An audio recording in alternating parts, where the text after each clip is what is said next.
Hi, I'm back today with a short video that is just an overview of the towers and antenna configuration here at N1BUG.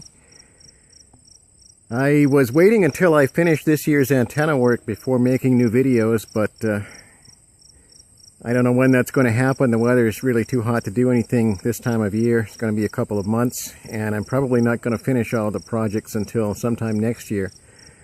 So I'll just go ahead and start with some of these videos now. This here is just a short experimental tower. I use this for temporary antennas, experiments and so on. It's a single Yagi I was playing with on 2-meter EME about a year ago, and then I kind of got sidetracked and left that project. Haven't really done anything with it in quite a while. Now let's get to the real antennas. So this is a 40-meter rotatable dipole I'm working on building back here, and I'm going to be adding 30 meters to this before it goes up. That's a full-size 40-meter element there.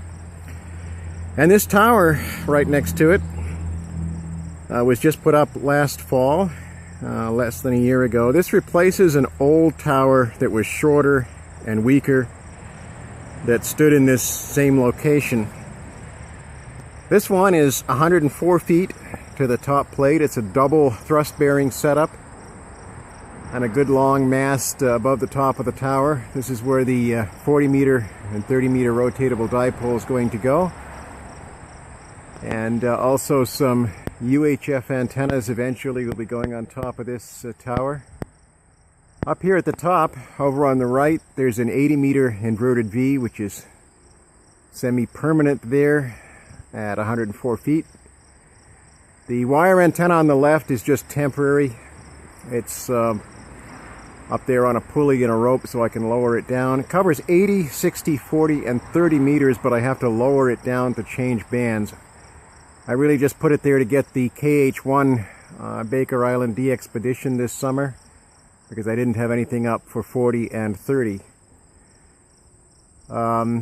Some of this Wi-Fi stuff needs to come down. The 2.4 gig antenna is no longer in use as we replaced it with the 5 gig just above it earlier this summer. So that's the latest tower here at N1BUG. And I don't know if you can see between the two towers there's the 2200 meter and 630 meter antenna. Not too sure how well that shows up. Let's see if I can zoom in here and get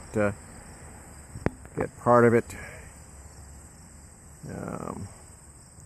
Hard to see what I'm doing. There's the far end of it. Somewhere in here is the center of it. I can't see out here in the sun, so I can't see what I'm pointing at very well. Anyway, the tower in the back is the one I did a video of a couple of years ago for the 160 meter antenna tour. It's still a 100-foot tower, but I changed the antenna configuration on top.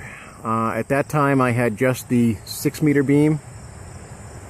Now I have the TH11 for 20 through 10 meters, the 7-element 6-meter at 105 feet, and a 13-element 2-meter YU7EF design, which I'm very pleased with, at 110 feet. So the antennas on top have changed, and I had to retune the gamma match for 160 considerably when I did that.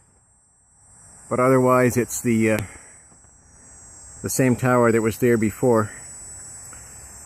And I covered the receive antennas for 160 in a prior video, so you can refer back to that for those. The blue barrel sitting out there with a white bucket inverted on top is the part of the 2200 meter antenna, and I'll cover that in a separate video.